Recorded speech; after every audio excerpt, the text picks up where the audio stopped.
nos acompanhar, certamente você é um entusiasta e por isso sabe a importância que os pneus possuem. Eles são literalmente o único componente do carro em contato com o solo e por isso são responsáveis por toda e qualquer ação que o automóvel pode fazer. Frear, acelerar, fazer curvas, desvios de emergência e sem o ar dentro dos pneus, eles também não podem fazer nada porque o ar é justamente o componente que estrutura o próprio pneu. Agora, certamente você tem amigos, colegas e parentes que acham que o carro é só um celular, né? Só repor energia, no caso combustível líquido, e sair usando. O teste do vídeo de hoje foi feito justamente para você encaminhar esse vídeo para essa turma toda e ajudá-los a evitar de jogar dinheiro pro lixo. Peraí. O seu carro pode ser 0 km ou ter 10 anos de uso, não importa. O ar sempre vai escapar lentamente de dentro dos pneus e não há nada que você possa fazer a respeito disso a não ser repor este ar, idealmente toda semana. Agora, por que o ar fica sempre escapando daqui de dentro? O composto de borracha do pneu é feito de milhares de cadeias de polímeros em escala molecular, como se fosse uma espécie de correntes flexíveis em escala microscópica. E o ar pressurizado aqui dentro do pneu está sempre exercendo uma força para fora. E aí o que acontece? Acontece uma permeação microscópica desse ar que aos poucos consegue eventualmente sair e transpassar por essas cadeias de polímeros do pneu e aí volta para a atmosfera. Então é assim que lentamente o ar vai saindo. Ele também vai saindo pela junção aqui da roda com o pneu, especialmente quando a roda já está mais cansada, né, um pouquinho mais porosa, e também pelo cansaço da válvula do pneu. Agora, de qual perda a gente está falando? Num caso feliz típico, a gente está falando de mais ou menos 1 PSI ou aproximadamente 3% a cada 4 semanas, mas com pneus mais antigos, um pouco mais rodados, é bastante comum você ter uma perda até 4 vezes maior. Isso significa que aproximadamente 3 meses você pode perder até 40% da pressão do pneu. Com a calibragem fora da especificação dessa forma, você aumenta muito o consumo de combustível, aumenta muito as chances de formar uma bolha no pneu. Sim, a maior parte das vezes é causada por pressão baixa, a gente vai explicar um pouquinho melhor daqui a pouco. Você também causa um desgaste irregular dos pneus e por isso acaba tendo de trocar eles muito antes, fora o risco de você sofrer um acidente porque o veículo fica desequilibrado com a calibragem tão fora do padrão. Qual que é o teste que a gente vai fazer aqui no Aras Toyota? Estou no anel externo, a gente vai circular por aproximadamente 10 km, são 10 voltas, um pouquinho mais de 1 km o anel externo possui, e a gente vai rodar e colher o consumo desse veículo nessa circunstância em 3 cenários. O de agora, com a calibragem de fábrica, 32 PSI, depois a gente vai tirar 20% da pressão dos pneus e vai fazer o mesmo teste, e depois com 40% a menos de pressão, a gente também vai colher esses dados para mostrar para vocês o tamanho do rombo no bolso que fica pela falta de disciplina por não calibrar os pneus. Então eu vou zerar aqui o computador de bordo, na verdade já está zerado, mas vou só garantir aqui. E também no fim de cada volta aqui eu vou fazer uma parada, tá? Até a imobilidade, justamente para a gente ter aí um cenário de você tirar o veículo do lugar, que é um dos cenários onde você mais consome energia, né? Tanto você empurrando o carrinho do supermercado para tirar do lugar, tanto o motor para fazer o esforço para tirar o carro do lugar, e quanto mais vazio o pneu, maior é esse esforço. Então, vamos lá. Eu vou sair de forma sempre similar aqui, a uns 2.000 RPM mais ou menos, e vou ativar o Cruise Control exatamente aqui. E uma coisa interessante aqui no caso do Aras Toyota é que a gente tem essa variação de relevo. Eu sempre vou fazer o mesmo traçado certinho, né, para ajudar um pouquinho o veículo a carregar o momento e também para você ter uma regularidade, vamos dizer assim, de você não ficar segurando o carro muito na curva, né? Então eu vou fazer o traçado aqui da forma correta. Eu não estou manipulando o pedal, né, do acelerador. Eu usei um carro que a Honda gentilmente nos emprestou, esse Civic, justamente porque ele já vem com o controle de velocidade de cruzeiro desde a versão mais simples, desculpem. Então aqui a gente tem um elemento um pouco mais neutro, né? Então a minha interferência é praticamente nula. Então nesse primeiro ciclo aqui, nessa primeira volta, a gente vai fazer sem a parada, né? E a partir das próximas eu vou começar a introduzir essas paradas ali no fim das voltas, né? Então a partir daqui eu vou fazer a parada nessa placa de 50 metros, eu vou desacelerando o veículo até a gente chegar à imobilidade aqui nessa divisão, nessa faixa de asfalto aqui. Aí parou e eu vou sair seguindo um critério parecido, né? Mantém 2.000 RPM mais ou menos e ativar ali o Cruise Control no fim do guarda-reio.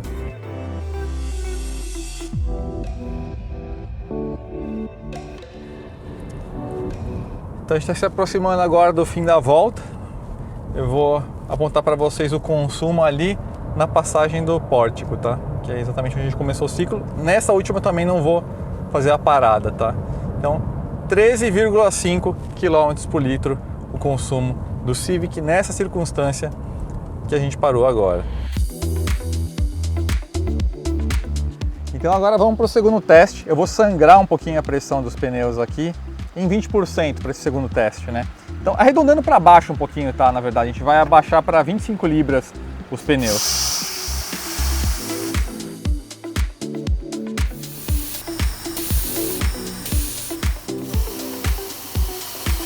Então vamos agora para o segundo teste. Vou zerar aqui o computador de bordo.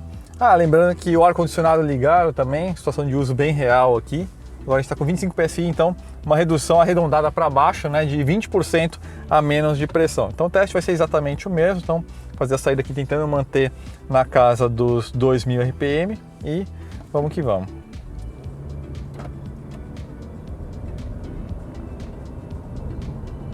Ele já puxou, o câmbio sozinho, o CVT, ele já puxou uma rotação maior. Vale lembrar, pessoal, que o câmbio CVT ele tem relações continuamente variáveis, né? Então não é que nem uma transmissão automática ou manual convencional que ele vai ter relações fixas. Aqui, essa relação da transmissão vai se ajustar de acordo com o esforço necessário. Então, com a mesma carga de pedal que eu dei, quando o carro está com a pressão original, ele já puxou uma rotação mais alta. O que isso quer dizer? Indica que o veículo já está fazendo um esforço maior para sair da imobilidade, para preservar o momento, preservar o movimento dele, né? Então, achei isso curioso. E assim, em termos de impressões ao volante, só porque eu estava andando, né, com a pressão correta anteriormente, imediatamente antes, é que realmente estou percebendo que o veículo está dançando um pouquinho mais em cima dos pneus, né? Então ele tem uma movimentação lateral um pouquinho maior.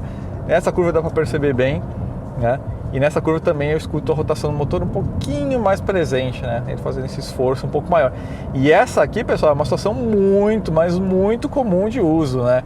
Quer dizer, essa coisa de muita gente fica deixando para depois, semana que vem, semana que vem, semana que vem, quando vê já passou 3 meses e não calibrou o pneu. Então é assustador a quantidade de pessoas que rodam realmente com 15, 20, 25% a menos de pressão nos pneus. Então a partir de agora a gente vem com essa parada até a mobilidade, né? Exatamente como nas outras voltas. E a gente sai tentando se manter aí na casa dos 2000 RPM. Um pouquinho mais difícil aqui por causa desse esforço maior que o motor está fazendo para preservar o momento, né? Um detalhe importante, pessoal, é essa questão das bolhas, né? Muita gente acha que é uma questão de defeito no pneu, o surgimento das bolhas, e na verdade a maior parte das vezes é causada realmente por falta de disciplina dos proprietários, né? O que acontece? A bolha, na verdade, é o rompimento da lona de corpo do pneu, né? Então é um colapso estrutural. Lembra o que eu falei para vocês no comecinho do vídeo? O ar é o que estrutura o pneu. Então, se você não tem ar dentro, o pneu está desestruturado. E o que acontece quando você pega um buraco? Ele sofre um esforço muito maior. O exemplo, uma analogia meio besta, mas que ajuda a entender bem o que eu estou querendo dizer é o seguinte. Deixa eu sair da mobilidade aqui, me concentrar para manter a condição de teste parecida. A analogia seria a seguinte, pessoal. Seria, por exemplo, um pneu com pressão correta seria como você pular naqueles colchões, né, dos bombeiros, para você, enfim, tá ali numa situação de incêndio, você pula um colchão e ele está com pressão de ar, né? Então imagine que o seu corpo é o pneu, a estrutura do pneu. Beleza, deu tudo certo. Agora imagine aquele mesmo colchão com menos da metade da pressão do ar. O que acontece com a sua coluna se você sofrer esse impacto? É mais ou menos a mesma coisa. Então o pneu ele vai deformar muito mais e vai ter um impacto muito mais concentrado naquela região. Então você vai ter aí um estresse estrutural e é assim que se forma a bolha, né? A bolha literalmente é um dano irreversível na estrutura dos pneus, né? A gente acha que bolha é uma coisa formada na borracha ali, né? Como se fosse uma massinha de pastel. Não, na verdade é um rompimento estrutural ali de uma parte do pneu que sofreu esse impacto muito grande, né? E isso também pode acontecer por uma montagem realizada de forma incorreta. Então sempre procure aí um centro especializado, autorizado realmente para ter a mão de obra competente para fazer a instalação do pneu. Então estamos passando aqui pela última curva, novamente o passa batido, né, como eu fiz da outra vez. A gente teve uma redução de consumo, uma piora de consumo sensível, 13,3 km por litro, né? Lembrando que tem pequenas variações aqui causadas pelas próprias subidas e descidas, mas a gente tem uma média de consumo até próxima. Mas tem duas coisas que você deve levar em conta. Não é uma viagem que você faz, mas sim é o uso contínuo do carro, que é o que a gente vai ver, o tamanho do prejuízo dessa diferença tão sensível ao fim do vídeo. Mas o principal, pessoal, é o desgaste dos pneus. Quando você está rodando com menos pressão do que o especificado, você tem menos carga na banda de rodagem no centro. O centro da banda de rodagem recolhe um pouquinho para dentro. Não lembro se vocês viram aquele nosso último vídeo, onde eu comento para vocês e eu mostrei aquele caso bizarro de que o dono nunca calibrava os pneus e nem chegou no indicador de desgaste da banda de rodagem, mas as laterais já estavam condenadas do pneu justamente porque ele nunca calibrava os pneus. Então esse é o número oculto que não aparece quando você não mantém a pressão dos pneus calibrados. Mas agora a gente vai indo para o caso mais extremo, que é 40% de pressão a menos.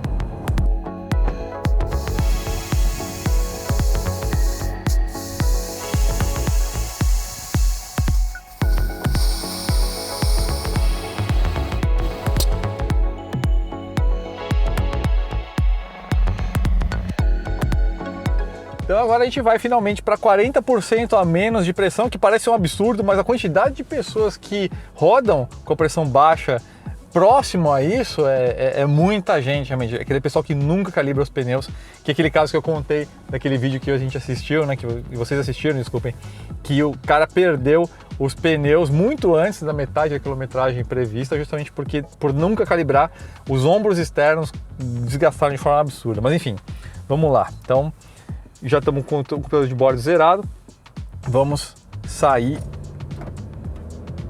e aqui a gente já tem uma dificuldade sólida para o veículo preservar o momento dele. O esforço maior já deu para sentir no pé, eu tive que pisar mais, não sei precisar exatamente o quanto, mas tive realmente de pisar mais no acelerador para manter o mesmo movimento. Então vamos lá na curva agora. O volante ficou muito mais pesado. Isso deu para perceber bem realmente o quanto que a gente ganhou de esforço, até nessa curva aqui mais leve, o quanto que de esforço a mais a gente tem que imprimir no volante para fazer exatamente a mesma coisa. Então é impressionante. E tem um detalhe, pessoal, até a química do pneu é mais agredida dessa forma, porque ele trabalha muito mais quente, ele deforma muito mais, ele dança muito mais embaixo dos pneus. E isso é uma coisa que eu estou sentindo aqui, especialmente nessas duas curvas aqui, naquela última também, o quanto que o pneu agora, ele perdi totalmente precisão de direção, né? Então o esforço para virar é maior e você sente a movimentação também maior embaixo da roda do pneu, né? Então fica bem mais difícil. E fora que aqui, nessa circunstância aqui, você sobe exponencialmente o risco do dano, da bolha no pneu, justamente porque agora realmente o pneu está trabalhando muito mais mole, né? Então um impacto causaria uma protusão dentro da estrutura do pneu de forma muito mais aguda, né? Então, a partir de agora, então, a gente vai começar a fazer as paradas até zero, né? E é notório... Nossa, eu tô pisando muito mais para ter a mesma razão de aceleração aqui no corpo. Eu tenho que pisar muito, mas muito mais. Então às vezes tem muita gente achando, meu carro tá andando meio amarrado, não é mais o mesmo. E a gente que não tá calibrando o pneu, e o carro é absurdo a diferença. Se você já andou de bike, e bike ela perde pressão no pneu muito rápido, né? E você nunca calibra, e de repente quando você calibra você vê aquela diferença, nossa, tô fazendo muito menos esforço, é exatamente isso. E o quanto de aderência que a gente perdeu também, né? O quanto que o carro agora tá... A curva tá lançando a gente para fora mais. Com pouca pressão, não adianta nada. Você pode ter o melhor carro do mundo, com o melhor pneu possível, sem pressão nos pneus, você não tem nada em mãos. Agora a gente está chegando aqui no fim do ciclo. Nota que até a leitura da quantidade de quilômetros aqui se perdeu um pouco justamente porque agora está com um diâmetro diferente, né, do conjunto pneu e roda. A gente está falando de 11,6 km por litro rodados. Então a piora significativa aí de, podemos até arredondar para 2 km por litro, o que não parece grandes coisas, né? Mas vamos fazer umas contas aqui para vocês.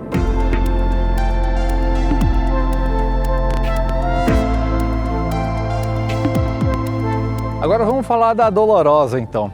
Você consegue imaginar você ter um prejuízo de quase R$7.000 de combustível ao longo de 3 anos?